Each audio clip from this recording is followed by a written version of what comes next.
on a des innovations thérapeutiques efficaces, que ce soit l'acide hyaluronique, le PRP, la graisse, le laser, toutes ces innovations sont efficaces. Malheureusement, c'est comme si personne ne le savait. Bonjour Pascal. Bonjour Merci Caroline. beaucoup. Avec plaisir. D'échanger. Je vais peut-être vous laisser vous présenter parce que vous avez une super belle expérience. Vous êtes gynécologue. Oui, je suis obstétricienne depuis une petite quarantaine d'années ici à Paris. J'accouche à la clinique de la Muette. Et au fil des années, j'ai accouché mes patientes. Je les ai suivies pour leur vie post-accouchement. La contraception et enfin je suis très heureuse de les suivre maintenant à la période de la ménopause puisque on a commencé ensemble, elles avaient 20 ans et maintenant elles sont ménopausées et c'est un grand plaisir pour moi de dévier mon activité plutôt vers la ménopause et les sujets intimes qui sont liés à toute notre tempête hormonale. Voilà. De A à Z. Et donc je suis vraiment ravie maintenant de me consacrer à la femme à la ménopause. Oui, puis vous êtes aussi d'être une femme, je pense, dans ces sujets-là, docteur, c'est important parce qu'il y a beaucoup de tabous. On va essayer de déconstruire un peu les idées reçues autour de la ménopause. Absolument. Absolument. Quand on a vécu la douleur et la souffrance, on ne les entend plus de la même façon. Un exemple à l'accouchement, quand je suivais des patientes, mes patientes, elles me disaient les contractions, ça me fait mal, je prescrivais du Spasfon. Et quand j'ai accouché et que j'ai eu les contractions, je suis revenue au cabinet, j'ai été voir mon associé homme et je lui ai dit, je ferai plus jamais ce métier de la même façon. C'est pas pour, on peut plus si on n'a pas ressenti. Et de la même façon, les bouffées de chaleur, la sécheresse vaginale, si on la ressent pas, on peut pas l'entendre de la même façon. Et puis parfois, il faut aller tirer les verres de nez des patientes. On en reparlera des problèmes intimes. Alors, les tabous, le grand tabou des troubles sexuels. Voilà, parce que parlons un peu de ça en cas de figure. Autour de la ménopause, il y a deux grandes thématiques. On va dire qu'il y a la ménopause qui arrive naturellement, hors d'un contexte de maladie ou d'un choc émotionnel ou d'un traitement, donc cette ménopause-là. Naturelle. Et puis, il y a la ménopause qui peut être douce ou pas douce. Voilà, selon les femmes. Mais bon, malheureusement, il y a quand même une grande majorité de femmes qui subissent des troubles. On estime 60-80% des troubles qui handicapent la vie au quotidien. Et on peut la subir ou décider de bien la vivre. Voilà, donc on va parler, j'aimerais bien qu'on aborde les deux cas. Il y a cette ménopause naturelle, donc les principaux symptômes et ceux dont on n'ose pas forcément parler. Et puis, il y a la ménopause induite, suite à un traitement hormonal et ce qu'il faut surveiller. Mais cette ménopause naturelle, est-ce que vous avez l'impression que les femmes anticipent assez bien? Vous savez, c'est un peu notre combat, c'est de prévenir, informer en amont. Parce qu'il y a des phénomènes silencieux qui arrivent dans le corps, dont on se rend compte parfois trop tard, il y a des fenêtres d'intervention. Qu'est-ce que vous voudriez dire aux femmes tout à fait raison. Par rapport à ça? Vous avez tout à fait raison. En fait, c'est un état d'esprit où on subit cette ménopause, où on attaque, on décide de la traiter et de bien la vivre. Et c'est vrai que dès le début, les symptômes, ou même avant, c'est bien de consulter son gynécologue. D'abord, avant, vous avez tout à fait raison, car on sait que l'os se décalcifie les 6 premiers mois de la ménopause. Donc, c'est tellement important de consulter son gynécologue ou le médecin généraliste ou le rhumatologue avant la ménopause, autour de les 2-3 années. On sait que la ménopause en Europe, c'est entre 50 et 52 ans pour la majorité des femmes.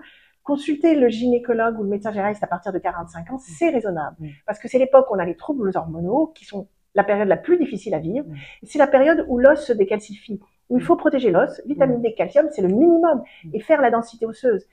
Comme ça, à l'arrivée de la ménopause, on se fait pas piéger par ces 6 premiers mois de ménopause où l'os se décalcifie. Et on les récupère pas en plus. Non, on les récupère pas. Préserver la dégradation, mais c'est difficile. Oui, absolument.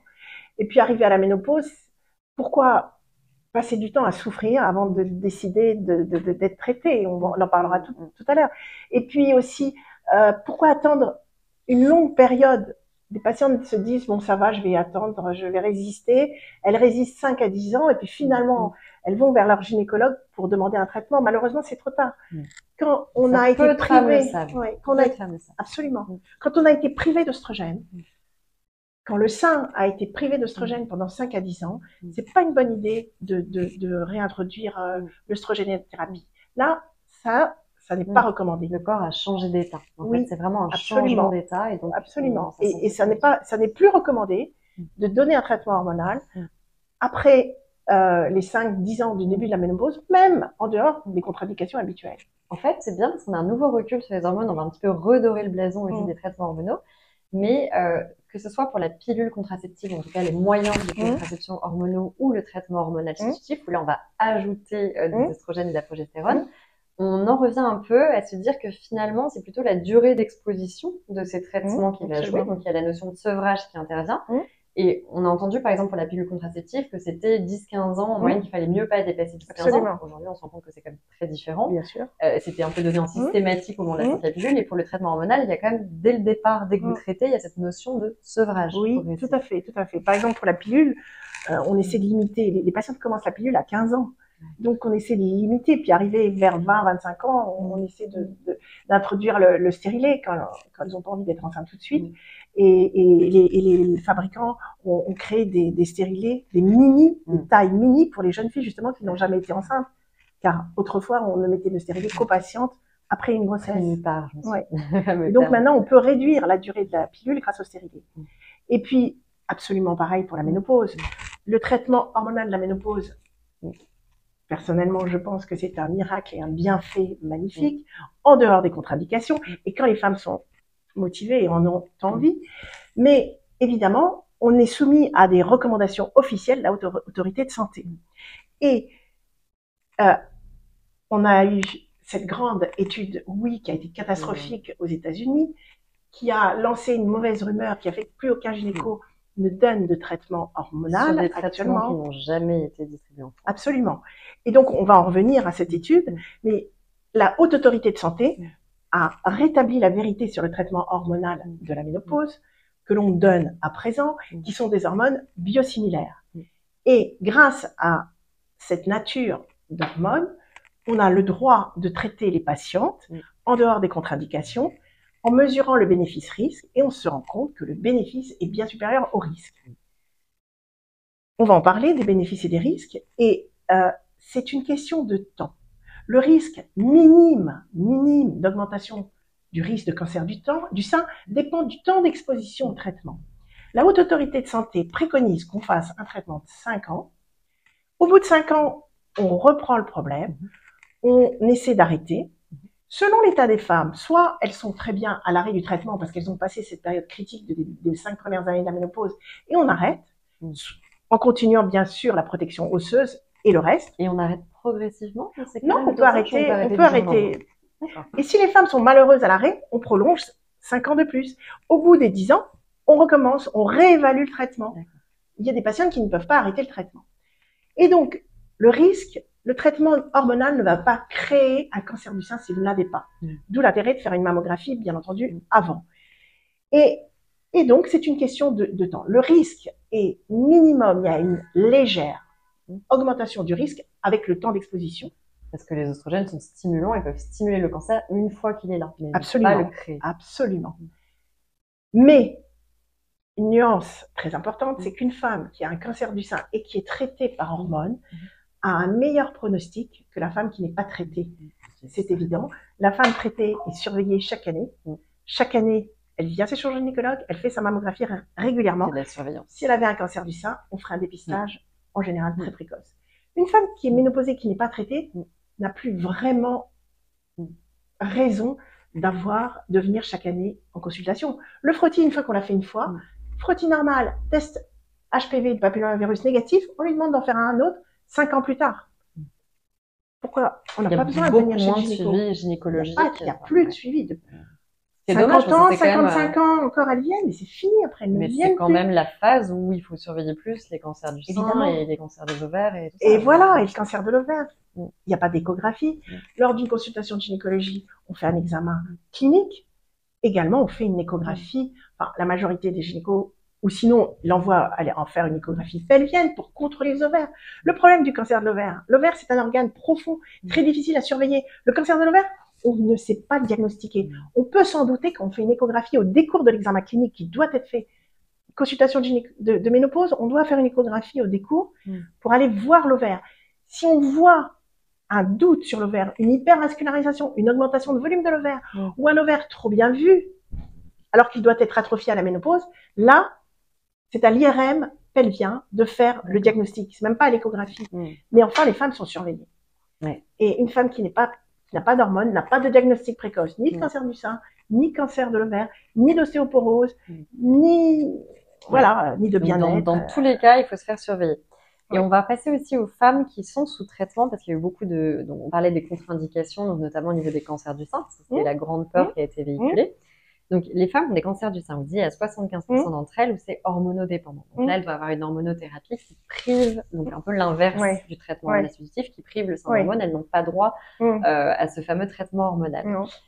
Mais pour les autres, et d'ailleurs même pour ces personnes-là, comment on peut essayer d'améliorer leur quotidien? Parce qu'il y a aussi les problèmes intimes qui parfois créent des vrais dommages dans les couples, surtout quand on sait qu'il y a beaucoup d'hommes qui partent pendant cette période. C'est un vrai sujet de société.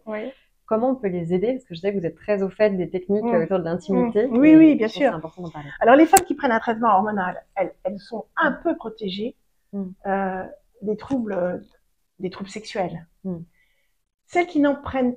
Je voudrais revenir sur le traitement hormonal pour vous dire que c'est des hormones biosimilaires, des œstrogènes biosimilaires, la progestérone naturelle qui n'a rien à voir avec les traitements qui ont été donnés lors de cette étude américaine, qu'on appelle l'étude WE, qui a été absolument néfaste. La rumeur a été lancée, très peu de femmes actuellement sont traitées, très peu de gynécos traitent les femmes. Il faut vraiment savoir que notre traitement actuel ne peut pas créer un cancer du sein, sauf le risque augmenté dont je vous ai parlé à long terme.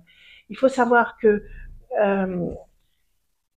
voilà, donc on n'a pas de création de cancer du sein avec ce traitement. Voilà. L'étude WE a lancé la rumeur. Et pour preuve de ce que je viens de vous dire, c'est que à cause de l'étude WE, il y a très peu de femmes traitées. Moins de 10%. Moins de 10% de femmes qui bénéficient du traitement hormonal de la ménopause, alors que le cancer du sein, depuis une dizaine d'années, s'est enflammé. En même temps qu'on n'a plus donné d'hormones, on a une fréquence du cancer du sein qui s'est enflammée. C'est vraiment la logique, c'est bien la preuve que ça n'est pas le majeur. Voilà.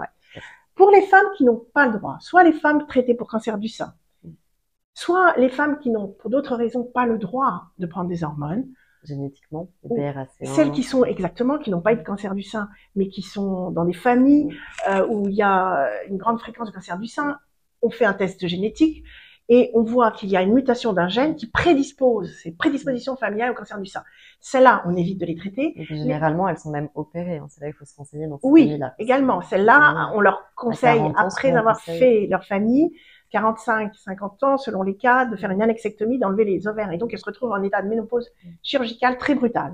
Et puis, les patientes qui sont traitées pour cancer du sein, la fréquence du cancer du sein, c'est une femme de plus en plus jeune.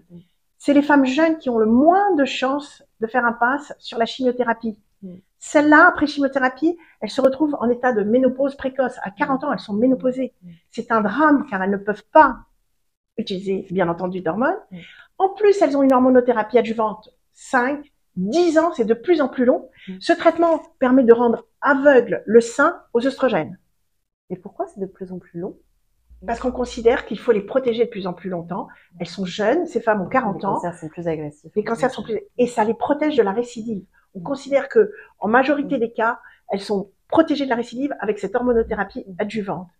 Et donc, elles ont la chimiothérapie, elles sont en état de ménopause chimique, ou elles ont l'annexectomie en état de ménopause chirurgicale, elles sont jeunes, elles ont les troubles sexuels, ça devient insupportable pour elles.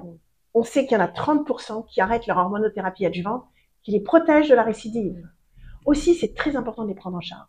Alors, elles souffrent comme des femmes ménopausées, elles ont des bouffées de chaleur, elles ont des troubles sexuels, elles ont des douleurs articulaires, et malheureusement, on ne parle très peu, et depuis que très peu de temps, des troubles sexuels. Pour les douleurs articulaires, on peut leur donner des anti-inflammatoires. Pour les bouffées de chaleur, on peut leur donner des produits à base de plantes, la sauge, le yam. On a vous-même, vous venez à leur secours avec vos produits miniers, vous venez vraiment à leur secours, c'est très important. La sécheresse vaginale. Alors ça, c'est le grand problème parce que c'est un tabou. Et pour le médecin et pour le mari. Oui, bien sûr. Il faut savoir que c'est un drame. Car on a des innovations thérapeutiques efficaces, que ce soit l'acide hyaluronique, le PRP, la graisse, le laser, toutes ces innovations sont efficaces. Malheureusement, c'est comme si personne ne le savait. Ni les médecins généralistes, ni les gynécologues, ni les oncologues. Il y a quelque chose d'incroyable que vous m'avez dit, c'est que les femmes n'osent pas en parler à leur médecin, peut-être parce que le médecin ne pose pas assez la question. Donc en fait, elles vont arrêter l'hormonothérapie à leur risque et péril, sans même le dire au médecin, pour sauver leur couple. Bien sûr, mais les femmes jeunes... It's a good day to have a good day. Ouais. Elles arrêtent leur hormonothérapie. On verra bien après. Si elles ont récidive, on les traitera. Voilà. Et c'est le grand drame. Et il y a un double drame. C'est le tabou. Et le drame, c'est qu'on a des innovations thérapeutiques efficaces. Elles n'ont pas accès parce qu'elles n'ont pas l'information. Et il y a une stat terrible que je veux dire, parce qu'on va parler d'un traitement qui est génial, le traitement à l'acide hyaluronique que vous proposez, qui résout beaucoup de choses. Et il y a aussi il y a beaucoup de choses, il y a beaucoup de solutions aujourd'hui. Bien sûr. Et aujourd'hui, il y a beaucoup de femmes qui sont quittées par leur mari dans ces périodes de maladie. Mais bien sûr, les troubles, mais bien sûr. Alors, on sait. Mais il y a des solutions. On sait que la sécheresse vaginale, l'intensité de la sécheresse vaginale est proportionnelle aux troubles sexuels. Plus on a de la sécheresse, plus ça se passe mal. Et les troubles sexuels impactent bien évidemment sur la qualité de vie, par la libido. Quand vous avez des douleurs pendant les rapports, vous n'avez plus de rapport, vous n'avez plus de libido, la qualité de vie est altérée, le couple est altéré. Encore une fois, ça se détériore. Ça pas se rétablir tout seul. Quand la muqueuse commence à s'assécher, ça va être de pire en pire de la rééquilibrer. Bien sûr. Il y a une fenêtre d'intervention. Et qu'elle travaille, bien sûr. Oui, non, vous disiez, il y a l'acide hyaluronique efficace. Vous disiez, Caroline. Oui, on a des traitements extrêmement efficaces. Maintenant, le problème, c'est avoir accès. Comment avoir accès? Information. C'est comme si ni le médecin, ni le gynécologue, ni l'oncologue le savaient. Mais on comprend aussi, les femmes, les consultations d'oncologie sont très chargées. C'est difficile de parler de troubles sexuels. C'est depuis très peu de temps que dans les congrès de cancérologie, on commence à parler de ça. Les cancérologues se rendent compte et commencent les congrès en disant, on fait des progrès, on avance, on guérit les femmes, mais elles ne nous suivent pas à cause des troubles sexuels. Elles arrêtent leur monothérapie à cause des troubles sexuels. Et c'est que depuis 2016 que dans les effets secondaires, on parle de troubles sexuels. Donc c'est vraiment très très récent. C'est une première étude australienne. Moi-même, j'ai fait une étude sur 200 patientes, un essai sur 200 patientes traitées pour cancer du sein, car je suis gynécologue, je travaille avec l'Institut du sein. On a traité 200 patientes qui avaient des troubles sexuels. On les a traitées avec l'acide hyaluronique. Un traitement, amélioration immédiate. Malheureusement, ça ne dure pas toujours. Ça se détériore. Au bout de 6 mois, c'est plus bon. On a décidé de faire première injection, deuxième injection d'acide hyaluronique sur la sphère génitale à 5 mois. Et enfin, à raison d'une injection par an, on a des résultats extraordinaires. Les résultats sont stables. On a une bonne trophicité, une bonne imprégnation. Zéro contre-indication. Pas de contre-indication naturelle du corps. Sauf, bien sûr, pendant la procédure, il ne faut pas qu'il y ait d'infection. Mais l'acide hyaluronique est un produit qu'on a dans le corps et qui s'épuise avec l'âge. Il n'y a aucune contre-indication, aucune allergie à l'acide hyaluronique, effectivement. Et vous disiez quelque chose de très intéressant, c'est que souvent, les problèmes de première sécheresse vaginale, d'inconfort intime, ça se situe à l'entrée du vagin au niveau vulvaire. Donc c'est vraiment au niveau de la pénétration. Oui. Ça se traite finalement assez facilement puisque c'est situé à l'entrée de la zone. Vous avez raison. Et ça se rétablit assez vite. Vous avez tout à fait raison. La majorité des fois, 75%, il s'agit de dyspareunie orificielle, c'est-à-dire de douleur pendant les rapports à la pénétration. 75% des fois. C'est pourquoi l'acide hyaluronique est efficace, car on traite juste là où ça fait mal. Quand on examine les patientes, on voit bien que le haut du vagin est presque toujours souple, bien hydraté.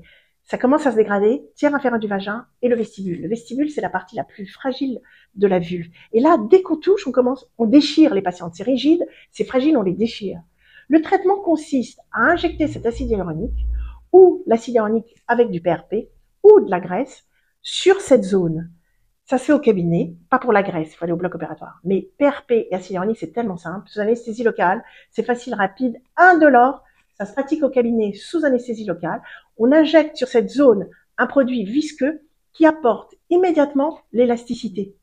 Et puis, c'est un produit hygroscopique, c'est une molécule incroyable, elle peut porter presque 1000 fois son poids en eau. Et donc, très vite, ça hydrate. Et les patientes elles-mêmes sont très étonnées. Je leur montre sur un miroir avant, leur vulve après. Elles comprennent pas, elles me disent comment déjà. Et en fait, le produit est visqueux et elles gagnent tout de suite l'élasticité. Puis après, elles viennent s'asseoir, elles me disent « Ah ben, c'est beaucoup plus confortable quand on s'assoit. » Oui, c'est ça. C'est-à-dire que même au-delà de la sexualité, pour faire un rebond, les femmes savent trop peu. Il y a un lien, c'est entre les œstrogènes et l'élasticité des tissus. Bien donc, sûr. Au niveau de la peau, au niveau de la vulve, mais également, on parlait rapidement au niveau de la vessie. Au niveau de l'anus aussi, il y a des choses qui peuvent être très handicapantes, la sécheresse anale, notamment dans le cadre de certains traitements, et puis après le fait d'avoir très envie de faire pipi souvent sont liés. Ça, absolument. C'est trop peu. Ces muqueuses, toutes ces muqueuses dont vous venez de parler, sont des muqueuses qui sont liées et dépendantes des œstrogènes. Donc à la ménopause, quelle que soit l'origine de la ménopause, chirurgicale, chimique ou naturelle, ces muqueuses dessèchent elles perdent leur souplesse. Et donc, autant au niveau du vestibule et de la vulve qui deviennent sèches, donc douleur pendant les rapports à la pénétration, douleur dans la vie quotidienne. Les patientes parlent de démangeaisons, de brûlures. C'est la vie quotidienne. Ça vient beaucoup, sans faire le lien avec la qualité des tissus. Oui, elles pensent qu'elles ont une mycose, elles n'ont pas de mycose. Elles ont des tissus séchés, fragiles, inflammatoires, qui se blessent facilement. Et donc, déprivation oestrogénique, l'acide hyaluronique, c'est un traitement extrêmement efficace et rapide et facile qui se fait cabinet sur anesthésie locale indolore. Maintenant, la vessie.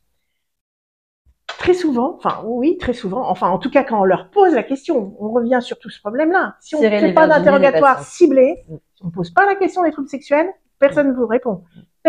Très peu sont les patientes qui vont vous l'évoquer et on le comprend, c'est difficile. C'est intime. De parler d'un médecin qui s'occupe de votre cancer du sein, de dire j'ai des rapports douloureux, c'est très difficile. C'est un peu la responsabilité du médecin d'aller tirer les verres du nez comme si c'était en fait, ça démocratise le sujet. Bien sûr. C'est normal, on est toutes face à ça. Et vous, comment ça se passe? Le gynécologue doit poser la question. Le médecin généraliste doit poser la question. C'est très important.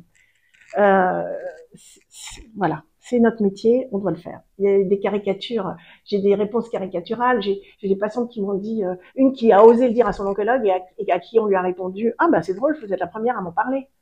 Et puis sinon, la majorité des réponses, c'est comme ça, maintenant on vous a soigné du cancer du sein, c'est comme ça. Voilà, il n'y a même pas que ça, les hystérectomies, quand on enlève l'utérus, ces choses comme ça, ça crée forcément aussi ce type de répercussions. Mais ça paraît, parfois, on a l'impression que c'est relégué au confort et donc on n'a pas besoin d'en parler. C'est bon, madame, on a sauvé votre vie, on a arrangé votre confort. À autre chose. Le reste, c'est du confort, ça m'intéresse pas. Et c'est pour ça que j'ai quand même une responsabilisation des patientes de se renseigner et de prendre soin d'elles-mêmes, de savoir les points auxquels il faut faire attention, ce qu'on essaie de faire, mais aussi des médecins d'aller tirer les verres du nez. Absolument. Et quand vous parliez de la vessie, alors ça, on a des traitements aussi. La vessie instable. Quand une patiente se réveille, tout d'un coup, elle se réveille 2-3 fois la nuit pour aller faire pipi. C'est insupportable. Elle se réveille le matin épuisée de fatigue. Eh bien, c'est très simple. Cette muqueuse vésicale, c'est la même chose que la muqueuse vaginale. Elle sèche. Et donc, la vessie, qui d'habitude sait se distendre et sait se remplir, du coup, lorsqu'elle va avoir très peu d'urine, va se contracter brutalement, n'est plus élastique. Et donc, va donner une envie impérieuse d'aller faire pipi.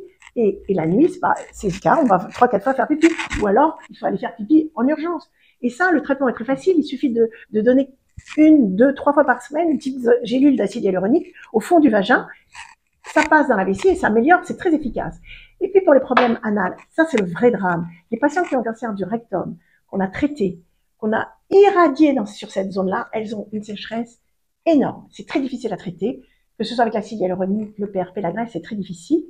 Et celles-ci, on leur propose de venir beaucoup plus souvent, mais on les traite. Et vos produits, je dois dire que c'est un miracle aussi pour elles, parce que nous, on va les traiter 1 fois par 6 mois, un geste, injection d'acide hyaluronique sur la zone, mais le quotidien est important. Et où elles se mettent de la crème à base d'acide hyaluronique, ou des oestrogènes sur la région anale, quand elles n'ont pas de cancer du sein, en gel, on ne trouve plus d'ovules d'oestrogène, on ne trouve plus d'ovules d'oestrogène. Et donc, vos produits millets sont et plus d'ovules de probiotiques. À l'aide, oui, c'est l'aide. Et donc, mettre une crème tous les jours, pulvériser un spray qui va apporter le confort au quotidien, même si on doit le faire 1 ou 2 fois par jour, elles ont le confort tous les jours. On va pas, nous, les injecter tous les jours. Mais j'ai des patients qui reviennent tous les mois, je suis un peu dérangée. On peut pas les traiter, on peut pas les injecter tous les mois. Et puis après, il y a le côté massage aussi qu'on oublie, c'est-à-dire que nous, on dit souvent, profitez-en pour masser juste un peu les tissus. Oui, absolument. Grâce à ce genre de produits qui apportent, voilà, un peu de souplesse et de la souplesse. Et ça, c'est important parce que c'est tout comme le corps aussi va relancer des mécanismes. On sait qu'on est touché, par exemple, on est mieux irrigué, hydraté. C'est les endroits où on touche, on entretient. C'est ça qu'on dit que la vie sexuelle entretient aussi la sexualité. Et donc, c'est que le fait d'avoir quelque chose d'hydratant, de masser un peu l'entrée du vagin, c'est très important aussi. Et ça lève les tabous aussi. Hein. Ça lève les tabous. J'ai aussi des patientes, quand je leur mets le miroir, elles me disent, non, je veux pas regarder, ça lève le tabou. De toute façon, il faut lever le tabou. Lever le tabou, c'est le premier pas vers la guérison. Parce qu'on les a, les traitements, ils sont efficaces. Ils sont indolores, ils sont faciles à faire, ils sont au cabinet, sous anesthésie locale, c'est facile. Il faut accéder à ces traitements. Oui, il y a plein de solutions et je pense qu'il y a même une mission gouvernementale qui se développe. Il y a vraiment, j'espère, beaucoup de choses intelligentes qui vont être faites, mais surtout en parler, c'est la première étape. Et passer en soins de support, c'est notre espoir. Après cancer du sein, il y a les soins de support pour aider les femmes à se traiter, la perruque, le kiné, l'ostéopathe. Et on aimerait bien que nos traitements d'injection d'acide hyaluronique et de PRP sur la sphère génitale soient passe en soins de support pour les patients puissent être remboursés. C'est pas le cas et je crois qu'on en est encore loin. Mais il y a des mutuelles maintenant qui se créent spécialement pour les femmes. Il se passe beaucoup de choses de ce côté-là. Oui, c'est possible. Et il y avait un petit point, parce que c'est des questions qu'on a souvent qui perturbent. Il y a plein de femmes, par exemple, qui ont des insuffisances ovariennes prématurées, enfin pas plein, puisque c'est moins de 20% des femmes, donc avant 40 ans, mais qui ne sont pas forcément au courant. Exemple, on est sous contraceptif hormonal, donc on ne sait pas, et on parlait des bénéfices du traitement hormonal tout à l'heure. Il y a quand même beaucoup de bénéfices qui sont sous-jacents et qui sont invisibles. Absolument. Donc, par exemple, la densité osseuse, mais aussi la santé cardiovasculaire. Il y a quand même beaucoup de choses. Bien sûr. Comment on peut aider ces femmes? Parce que la fenêtre d'intervention, c'est pas toujours facile de savoir quand on a des règles artificielles de savoir. Et vous parliez du 45 ans pour commencer vraiment à sérieusement faire l'ostéodensitométrie et toutes ces choses-là. Qu'est-ce qu'on pourrait dire aussi aux femmes en général sur mieux se prendre en main dans leur santé? Oui. Ce qu'on peut dire, c'est que déjà, vous parlez des patientes qui sont sous pilule, elles ne savent pas qu'elles sont en ménopause précoce, mais en général, ça peut être familial. On peut avoir un doute familial, il peut y avoir des ménopauses précoces dans la famille. Ensuite, peut-être qu'elles peuvent faire une fenêtre thérapeutique pour voir si elles sont leurs règles. Bon. Ensuite, on m'a dit que 10-15 ans de pilule, ça suffit, le stérilet. Et quand on a un stérilet, en principe, on a ses règles, sauf si on a un stérilet à progestérone. Mais dans ces cas-là, lorsqu'on est en ménopause sous stérilet, on a des signes cliniques de ménopause en général. Bien sûr, plus de règles, sauf avec les stérilés à progestérone, mais on a des bouffées de chaleur, on a la sécheresse vaginale, on se sent fatigué, on dort moins bien, on digère moins bien, on a un changement d'état. Et donc, et puis pour les femmes ménopausées, les bénéfices évidents de la ménopause, les femmes le connaissent bien, l'humeur, les bouffées de chaleur, l'état général, le sommeil, l'entrain, la trophicité vulvo-vaginale, la qualité de la vie, la libido. Bon, tout ça, c'est les bénéfices évidents. Et puis, il y a les bénéfices masqués, bien entendu. Le cœur. Première cause de mortalité chez la femme. Le cœur. On sait qu'avant la ménopause, la femme est protégée, a beaucoup moins d'accidents vasculaires que l'homme, jusqu'à la ménopause. Après la ménopause, elle rattrape le risque de l'homme. Qu'est-ce qui l'a protégée? Qu'est-ce qui s'est passé? Les hormones protégées. Et donc, les hormones naturelles, après la ménopause, protègent des maladies cardiovasculaires, continuent à protéger les femmes des problèmes cardiovasculaires. Et un autre sujet très important, c'est l'os. L'os, la densité de l'os qui est protégée, bien entendu, avec œstrogène, avec les œstrogènes et la progestérone, et le supplément en vitamine D calcium qui est le minimum, et la marche. Mais une patiente sous œstrogène est protégée. On protège aussi son os. Voilà. Donc en fait, dès qu'il y a un changement d'état, et généralement les symptômes sont perceptibles chez 78-80% des femmes, il faut vraiment pas hésiter à se faire suivre, à aller consulter, parce qu'on a une fenêtre de 5 ans max pour faire ces fameux traitements. Absolument. Et la médecine préventive, quand vous venez, vous faites un diagnostic du cancer du sein ou du cancer de l'ovaire. Oui, et puis même de préparer, on a de plus en plus de micronutritionnistes qui disent attention, ça se prépare. Tout change en fait. Il y a une baisse de pH à tous les niveaux, au niveau des muqueuses, etc. Donc c'est un changement d'état. Je dis toujours un peu comme de la petite enfance à l'adolescence. En fait, la puberté implique que on va peut-être pas digérer les choses de la même manière. Il y en a qui sont beaucoup plus intolérants à l'alcool, d'autres au café, d'autres aux excitants. Et donc pousser les femmes à un peu s'écouter pour savoir quand est-ce qu'il y a des changements. Et vraiment, numéro 1, on va chez son médecin. Numéro 2, on adapte son hygiène de vie. Il y a un dernier petit sujet dont je voulais parler autour de ça, qui se connaît assez peu parce que j'ai entendu parler récemment d'études au niveau, donc justement, il y a une grosse vague végane, plus ou moins végane, et de problèmes de sarcopénie qui ressurgissent chez les femmes de fonte musculaire, sachant qu'en plus, il y a des troubles métaboliques qui peuvent naître aussi un petit peu à ce moment-là.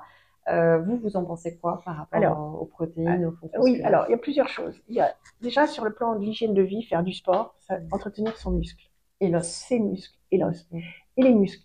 Et les femmes pas sportives, il suffit de marcher 30 minutes. La marche, 30 minutes tous les jours, rapide, vous protégez l'os, les muscles, le cœur et le moral. C'est vrai, hein. Sérotonine, dopamine, on a tout. Voilà. Donc vraiment la marche. La marche, c'est simple. Voilà. Et puis, il est très important en début de ménopause de faire un bilan complet des vitamines. La vitamine B6, la vitamine B9, la vitamine B12 sont des vitamines très importantes pour la musculature. Et bien souvent, on a un déficit de l'acide folique qui est la B9, un déficit de la B12, personne ne le sait. Et c'est rare, mais c'est pas si rare que ça. J'ai eu quelques patientes qui, du jour au lendemain, ne pouvaient plus se lever de son lit. Une patiente qui ne pouvait plus se lever de son lit. Hospitalisée, un bilan complet, on n'a rien compris. Jusqu'au moment où un interne est passé, il lui a mis une perfusion de vitamine B12, elle était guérie. Et encore, les véganes sont assez au courant au niveau de la vitamine B12, mais apparemment, il peut y avoir pas mal de déficits d'acides aminés et de choses là-dessus. Et donc, on parlait, il y a aussi les oméga 3, la vitamine D, les grands essentiels, la vitamine D, les oméga 3. Bien sûr. La prévention, des acides aminés, les vitamines du groupe B, les acides de la femme, c'est quand même des choses. Bien sûr. D'où l'intérêt de faire un grand bilan en début de ménopause. Un grand bilan des vitamines, de toutes les constantes. Grand bilan en début de ménopause. Et on va rechercher tous les déficits. La vitamine D, tout le monde est en déficit de vitamine D. C'est tellement important pour l'os, pour les muscles, pour la santé en général, pour le bien-être. Tout le monde. Et les Africains qui sont au soleil, c'est ceux qui ont le moins de vitamine D. La peau ne laisse pas forcément passer. Tout à fait. Il y a beaucoup d'idées reçues là-dessus. C'est pas parce qu'on habite au soleil qu'on manque pas de vitamine D. Bien sûr. La vitamine D, on peut dire que 80% des gens sont en déficit. En tout cas, aujourd'hui, pour clôturer, merci beaucoup cette discussion. Si vous avez un petit mot et un message positif, parce qu'on a essayé de soulever toutes les questions à risque, est-ce qu'aujourd'hui, on peut traverser sereinement avec tout ce qui existe, sa ménopause, en gardant une libido, une vie sexuelle épanouie, le mental? C'est possible. Alors, le message que je vous dirais, c'est décider ou de subir ou de prendre en charge sa ménopause. On décide de traiter selon les possibilités et d'aller chercher tous les problèmes et lever les tabous et venir s'informer parce que nous avons des traitements efficaces pour prendre en charge tous les problèmes et surtout faire de la médecine prédictive et préventive qui va éviter les troubles qui vont survenir à 60 ans. Évitons l'ostéoporose, évitons l'ostéopénie, évitons les troubles cardiovasculaires, les problèmes sexuels, l'altération de vie, les humeurs. On peut bien vivre sa ménopause, surtout que c'est 50 ans. 50 ans, c'est un super âge. Un tiers de la vie d'une femme en ménopause dans nos pays. Et puis, on est libéré des contraintes de famille, des enfants. On est normalement, on est bien, on a une belle expérience professionnelle qui va nous permettre de nous épanouir. Je me demande si c'est pas la meilleure période de ma vie. J'adore cette conclusion. La ménopause n'est pas une maladie, la ménopause s'anticipe. On va rester là-dessus, mais je trouve ça génial. Merci beaucoup, Pascal. Merci, Caroline. Avec plaisir.